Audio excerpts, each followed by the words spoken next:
Hi everyone, this is your CEO, Mr. Gerald Bautista. And in this video, pag-uusapan po natin, ano nga po ba si AYS? Paano po kumita dito? At the same time, sino naman po yung company behind AYS? So sit back, relax, and enjoy dito po sa ating video.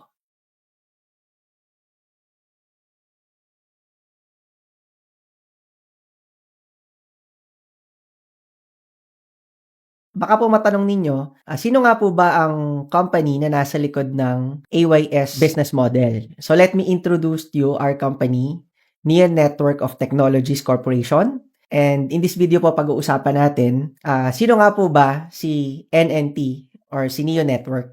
Si Neon Network of Technologies Corporation o mas kilala po bilang NNT ay isang technology company. Ang maganda po sa ating organization, tayo po ay with 13 years of experience sa software developing, integrating, and marketing ng ating mga produkto. Ang maganda po sa 13 years na to, expert tayo sa end-to-end capabilities na masasabi po natin na tayo po ay iilan lang sa dami-dami ng mga development company dito sa Pilipinas na kayang gumawa nito.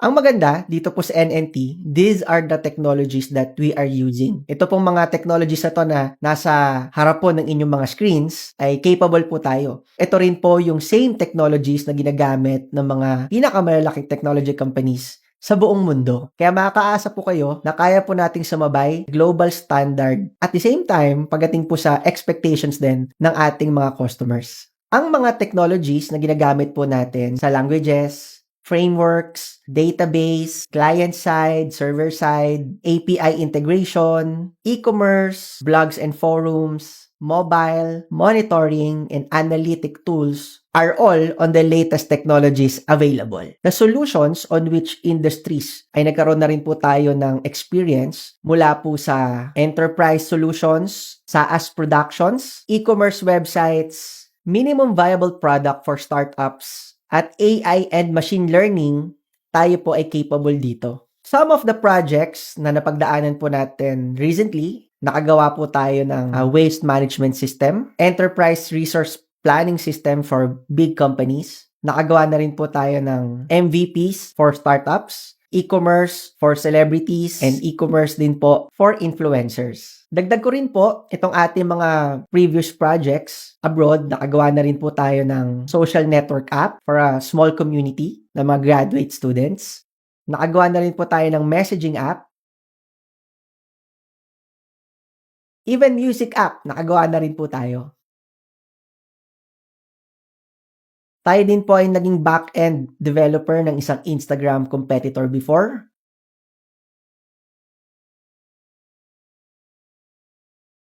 Our expertise on business domains ay nagtatranspose into different fields like finance, ad tech and marketing, education, healthcare, media and entertainment, automotive, travel and hospitality, real estate, retail, and logistics.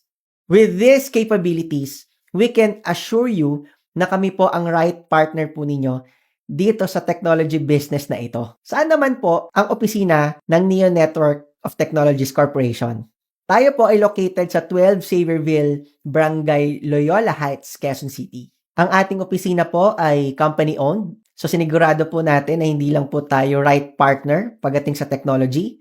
Ganun din po pagdating rin sa business experience and at the same time po sa pamumuhunan sa teknolohiyang ito ay sinigurado din po natin na ready tayo.